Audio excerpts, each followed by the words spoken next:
Sir, Gnanaprakash ಸ್ವಾಮೀಜಿಗಳು ಒಂದು ಮಾತಾಡಿದ್ರೆ ವಾರಸುದಾರರಲ್ಲ, ಹಾಗೊಂದ್ ವೇಳೆ ವಾರಸುದಾರ ಆಗಿದೆ ಅಂದ್ರೆ ಸುಪ್ರೀಂ ಕೋರ್ಟ್ ನ್ಯಾಯಮೂರ್ತಿಗೆ ಆದ ಅವಮಾನನ ಖಂಡಿಸ್ತಿದ್ರು.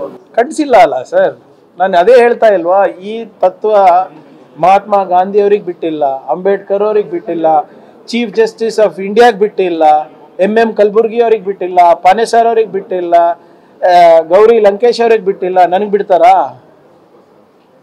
ಬಿಡ್ತಾರಾ? ಇಲ್ಲಿವರೆಗೂ ಒಬ್ಬರನ್ನ ಖಂಡಿಸಿದಾರ ಸರ್? ಅವನು ಯಾವನು ಸುಪ್ರೀಂ ಕೋರ್ಟ್ ಲಾಯರು ಶೂ ಎಸಿತಾನೆ ಚೀಫ್ ಜಸ್ಟಿಸ್ ಆಫ್ ಇಂಡಿಯಾ ಮೇಲೆ ಅಂದರೆ ಇವ್ರು ಏನಾದರೂ ಮಾತಾಡಿದಾರ ಅದ್ರ ಬಗ್ಗೆ? ಅವ್ ಯಾರೋ ಫಾಲ್ತು ಯಾರೋ ಒಬ್ಬ ಇಲ್ಲಿ ರೌಡಿ ಶೀಟರ್ಗಳಿಗೆ ನಾವು ಒಳಗೆ ಹಾಕಿದ್ರೆ ಅದ್ರ ಬಗ್ಗೆ ಮಾತಾಡ್ತಾರೆ. ಇಲ್ಲ, ಇವರು ದೇಶಭಕ್ತರು, ರಾಷ್ಟ್ರಭಕ್ತರು, ಇವ್ರಿಗೆ ಯಾಕೆ ಒಳಗೆ ಹಾಕಿದ್ದೀರಾ ಅಂತ. ಇಲ್ಲಿ ಯಾರ್ಯಾರೋ ಓಡಾಡ್ತಾರಲ್ಲ ಗೋರಕ್ಷಕರು, ಧರ್ಮರಕ್ಷಣೆ ಹೆಸರಲ್ಲಿ, ಕನಕಪುರ ಆ ಕಡೆ ಈ ಕಡೆ ಎಲ್ಲ, ಅವ್ರಿಗೇನಾದರೂ ಕಾನೂನಾತ್ಮಕವಾಗಿ ಆಕ್ಷನ್ ಆದರೆ ಏನಾದರೂ ಅವರಿಗೆ ಒಳಗಾಕಿದ್ರೆ ಇಂಥ ದೇಶಭಕ್ತರಿಗೆಲ್ಲ ಒಳಗಾಕ್ತಾರೆ ಅಂತ ಹೇಳ್ತಾರೆ.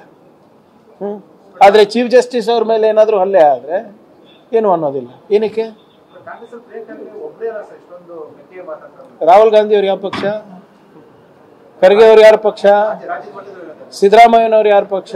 ಸಂತೋಷ್ ಲಾಡ್ ಅವ್ರು ಯಾರ ಪಕ್ಷ? ದಿನೇಶ್ ಗುಂಡ್ರಾವ್ ಅವ್ರು ಯಾವ ಪಕ್ಷ? ಕೃಷ್ಣ ಬೈರೇಗೌಡರು ಯಾವ ಪಕ್ಷ? ನನ್ನ ಜೊತೆ ಇದಾರಲ್ಲ, ಇನ್ನೇನ್ ಬೇಕು?